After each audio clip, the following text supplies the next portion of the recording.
Hi ಎಲ್ರಿಗೂ ನಮಸ್ಕಾರ. ನಮ್ಮ ಹಾನಿ ಜೀವ ಯೂಟ್ಯೂಬ್ ಚಾನೆಲ್ ವೀಕ್ಷಕರಿಗೆ ಸ್ವಾಗತ. ನಾನಿವತ್ತು ಪುರಾಣದಲ್ಲಿ ಬರುವಂತಹ ಸಮುದ್ರ ಮಥನದ ಕಥೆಯನ್ನು ನಿಮಗೆ ಹೇಳೋದಕ್ಕೆ ಇಷ್ಟಪಡ್ತೀನಿ. ಪುರಾಣಗಳಲ್ಲಿ ಅತ್ಯಂತ ಅದ್ಭುತ ವಿಶ್ವದ ಸಮತೋಲನಗಳನ್ನು ಉಳಿಸಿದ ಮಹತ್ವದ ಘಟನೆ ಎಂದರೆ ಕ್ಷೀರಸಾಗರ ಮಥನ. ಈ ಕತೆ ದೇವರು ದಾನವರು ಒಂದಾಗಿ ವಿಶ್ವಕ್ಕೆ ಅಮೃತವನ್ನು ದೊರಕಿಸಲು ಮಾಡಿದ ಅತಿ ದೊಡ್ಡ ಯಜ್ಞೋಪನ್ಯಾಸವಾಗಿದೆ. ಇದು ಸಂಯಮ, ಶ್ರದ್ಧೆ, ತ್ಯಾಗ, ಧೈರ್ಯ ಮತ್ತು ದೈವಿಕ ಯೋಜನೆಯ ಮಹಾನ್ ಸಂಕೇತ ಅಂತಲೇ ಹೇಳ್ಬೋದು. ಈ ಕಥೆಯ ಆರಂಭವನ್ನು ನೋಡೋದಾದರೆ ದುರ್ವಾಸರ ಶಾಪ ಮತ್ತು ದೇವತೆಗಳ ದುರ್ಭಾಗ್ಯ ಅಂತಲೇ ಹೇಳ್ಬೋದು. ಒಂದು ದಿನ ಮಹರ್ಷಿ ದುರ್ವಾಸರು, ಇವರು ತುಂಬ ಕೋಪಕ್ಕೆ ಪ್ರಸಿದ್ಧರಾದಂಥವರು, ದೇವೇಂದ್ರನಿಗೆ ಅಪಾರವಾದ ಸುಗಂಧ ದೈವಿಕ ಆಹಾರವನ್ನು ಕೊಟ್ಟರು.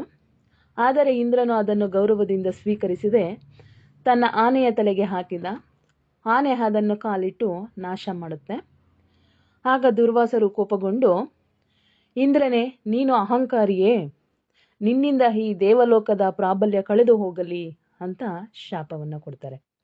ಇದರ ಪರಿಣಾಮ ಏನಾಗುತ್ತೆ ಅಂದರೆ ದೇವತೆಗಳ ಶಕ್ತಿ ಕುಂದುತ್ತೆ, ರಾಕ್ಷಸರು ಬಲಿಷ್ಠರಾಗ್ತಾರೆ, ಸ್ವರ್ಗಲೋಕ ಕುಸಿಯುತ್ತೆ. ದೇವರುಗಳು ಬ್ರಹ್ಮದೇವರನ್ನು ಸಂಪರ್ಕಿಸಿ ದಾರುಣ ಸ್ಥಿತಿಯ ಬಗ್ಗೆ ತಮ್ಮ ಹಳಲಿಕೆಯನ್ನು ಹೇಳ್ಕೊತಾರೆ. ಬ್ರಹ್ಮ ಅವರನ್ನು ವಿಷ್ಣುವಿನ ಬಳಿಗೆ ಕರೆದೊಯ್ತಾರೆ.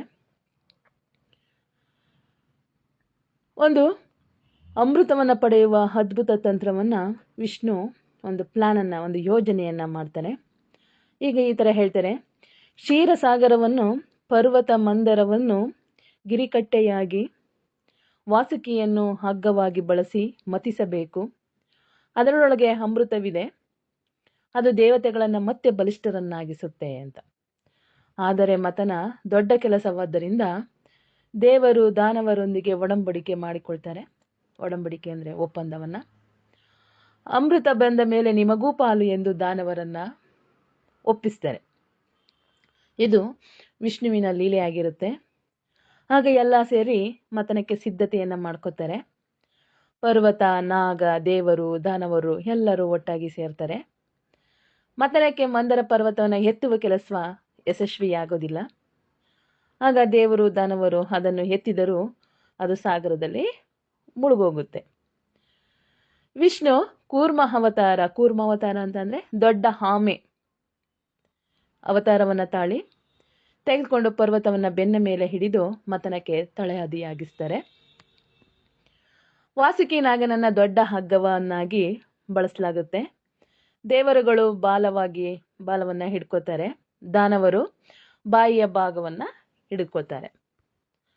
ಇನ್ನು ಒಂದು ದೊಡ್ಡದಾಗಿ ಮಹಾಮಥನ ಆರಂಭ ಆಗುತ್ತೆ. ವಿರಾಟ ಶಕ್ತಿ ಪ್ರಾರಂಭವಾಗುತ್ತೆ. ಮಥನ ಆರಂಭವಾಗುತ್ತಿದ್ದಂತೆ ಮಹಾಶಬ್ದ, ಮಹಾಕಂಪನ, ಜಲ ತರಂಗಗಳ ನಡುವೆ ಮಥನ ಆರಂಭ ಆಗುತ್ತೆ. ಆಕಾಶ ಸಮುದ್ರಗಳು ಕಂಪಿಸುತ್ತೆ. ವಾಸುಕಿ ನಾಗನ ಬಾಯಿಂದ ವಿಷ ಹೊರಬರುತ್ತೆ. ದಾನವರು ಅದರಿಂದ ಬಲಹೀನರಾಗ್ತಾರೆ, ಹಠದಿಂದ ಮುಂದುವರಿಸ್ತಾರೆ. ಇನ್ನು ಸಮುದ್ರದಿಂದ ಒಂದು ದೈವಿಕ ರತ್ನಗಳು ಹೊರಬರ್ತವೆ. ಕ್ಷಣಕ್ಕೂ ಕ್ಷೀರಸಾಗರ ಅಂದರೆ ಹಾಲಿನ ಸಾಗರದಿಂದ ಅನೇಕ ಅಮೂಲ್ಯ ವಸ್ತುಗಳು ಹೊರಬರ್ತವೆ. ಸುರಭಿ ಆಗಿರ್ಬೋದು, ಬಿಳಿ ಅಶ್ವ ಆಗಿರ್ಬೋದು, ಐರಾವತ ಆಗಿರ್ಬೋದು, ಕೌಸ್ತುಭಮಣಿ ಆಗಿರ್ಬೋದು, ಪಾರಿಜಾತ ವೃಕ್ಷ ಆಗಿರ್ಬೋದು, ಚಂದ್ರ ಆಗಿರ್ಬೋದು, ಅಪ್ಸರಿಯರು, ವೈದ್ಯಲಕ್ಷ್ಮಿ, ಭುವನೇಶ್ವರ ರೂಪದಲ್ಲಿ ಮಹಾಲಕ್ಷ್ಮೀ ದೇವಿ, ಹೀಗೆ ದೇವತೆಗಳ ಮನಸ್ಸಿಗೆ ಪುನಃ ಅವರೆಲ್ಲ ಪ್ರತ್ಯಕ್ಷ ಆದಮೇಲೆ ದೇವತೆಗಳ ಮನಸ್ಸಿಗೆ ಪುನಃ ಒಂದು ಶಾಂತಿ ಬರುತ್ತೆ. ವಿಷ್ಣುವಿನ ವಕ್ಷಸ್ಥಳಕ್ಕೆ ಎಲ್ಲರೂ ಅಲಂಕರಿಸ್ತಾರೆ. ಏನು ಹಾಲಾಹಲ ವಿಷ ನೋಡಿ, ಇದೆಲ್ಲ ಬಂದ ನಂತರ ಕೊನೆಗೆ ಹಾಲಾಹಲ ಅಂದರೆ ವಿಷ ಹೊರಬರುತ್ತೆ, ಸಿಗುತ್ತೆ ಅಲ್ಲಿ. ಮಥನದಿಂದ ಒಂದು ಭಯಾನಕ ಹಾಲಾಹಲ ವಿಷ ಹೊರಬರುತ್ತಿದ್ದಂಗೆ ಅದು ಇಡೀ ಪ್ರಪಂಚನೇ ನಾಶ ಮಾಡುವಷ್ಟು ಇರುತ್ತೆ. ಎಲ್ಲರೂ ದುಃಖಿತರಾಗಿ ಇರಬೇಕಾದ್ರೆ ಆ ವೇಳೆಗೆ ಮಹಾದೇವ ಶಿವ ಅಲ್ಲಿಗೆ ಬರ್ತಾರೆ. ಲೋಕರಕ್ಷಣೆಗೋಸ್ಕರ ಆ ವಿಷವನ್ನು ಅವರು ಕುಡಿತಾರೆ. ಆದರೆ ಪಾರ್ವತಿ ದೇವಿಯ ಕೃಪದಿಂದ ವಿಷವು ಏನಾಗುತ್ತೆ, ಕಂಠದಲ್ಲಿ ತಡೆಗಟ್ಟಲ್ಪಟ್ಟುತ್ತೆ. ಹಾಗಾಗಿ ಶಿವನನ್ನ ನೀಲಕಂಠ ಅಂತ ನಾವೆಲ್ಲ ಕರಿತಾ ಇದ್ದೀವಿ. ಈಗ ನೀಲಕಂಠ ಅಂತ ಏನು ಕರಿತೀವೋ ಅದರ ಒಂದು ಹಿನ್ನೆಲೆಯ ಕತೆ ಇದಾಗಿರುತ್ತೆ. ಇನ್ನು ದಾನವರ ಮೋಸ ಮತ್ತು ವಿಷ್ಣುವಿನ ಲೀಲೆಯಿಂದ ಏನಾಗುತ್ತೆ, ಕೊನೆಗೆ ಲಕ್ಷಾಂತರ ವರ್ಷಗಳ ಮತನದ ನಂತರ ಅಮೃತ ಕಲಶ ಹೊರಬರುತ್ತೆ. ದಾನವರು ಅದನ್ನು ಕಬಳಿಸೋಕ್ಕೋಸ್ಕರ ಹೋರಾಟ ಮಾಡ್ತಾರೆ. ಆಗ ವಿಷ್ಣುವು ಮೋಹಿನಿಯ ಅವತಾರವನ್ನು ಮಾಡಿ ಸುಂದರಿಯ ರೂಪದಲ್ಲಿ ಮೋಹಗೊಳಿಸಿ ದೇವರು ದಾನವರಿಗೆ ನಾನು ಅಮೃತವನ್ನು ಸಮನಾಗಿ ಹಂಚುತ್ತೇನೆ ಎಂದು ಹೇಳಿ ದೇವರುಗಳಿಗೆ ಮಾತ್ರ ನೀಡ್ತಾರೆ. ದಾನವರ ಕೈಗೆ ಒಂದು ಹನಿಯೂ ಸಿಗುವುದಿಲ್ಲ. ರಾಹುಕೇತು ಮಾತ್ರ ಮೋಹಿನಿಯ ವಂಚನೆಯನ್ನು ಗುರುತಿಸಿ ದೇವತೆಯ ಸಾಲಿನಲ್ಲಿ ನಿಂತು ಅಮೃತವನ್ನು ಕುಡಿತಾರೆ. ಸೂರ್ಯ ಚಂದ್ರ ದೇವರು ಅದನ್ನು ನೋಡಿ ಹೇಳಿದಾಗ ವಿಷ್ಣು ಅವರ ತಲೆಯನ್ನು ಕತ್ತರಿಸ್ತವೆ. ಆದರೆ ಅಮೃತ ಕುಡಿದಿದ್ದರಿಂದ ಅವರು ರಾಹುಕೇತು ಗ್ರಹಗಳ ಹಾಗೆ ಜೀವಂತವಾಗಿದ್ದಾರೆ. ಇನ್ನು ಮತನದ ಫಲವಾಗಿ ದೇವತೆಗಳಿಗೆ ಒಂದು ರೀತಿ ಪುನರ್ಜೀವನ ದೊರಕುತ್ತೆ.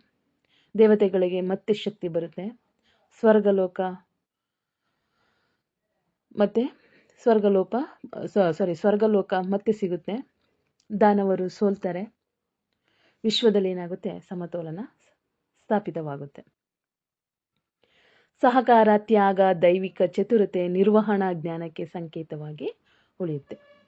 ಹೀಗೆ ನಮ್ಮ ಪುರಾಣಗಳಲ್ಲಿ ಸಮುದ್ರ ಮಥನ ಕಥೆಯನ್ನು ನಾವು ಕೇಳಿದ್ದೀವಿ. ಇದು ಎಲ್ರಿಗೂ ತಲುಪುವಂತಹ ಒಂದು ನಿಟ್ಟಿನಲ್ಲಿ ಈ ಒಂದು ಕಥೆಯನ್ನು ನಾನು ನಿಮ್ಮ ಜೊತೆ ಹಂಚಿಕೊಂಡೆ. ನನ್ನ ಕಥೆಯನ್ನು ಕೇಳಿದ ತಮ್ಮೆಲ್ರಿಗೂ ಧನ್ಯವಾದ.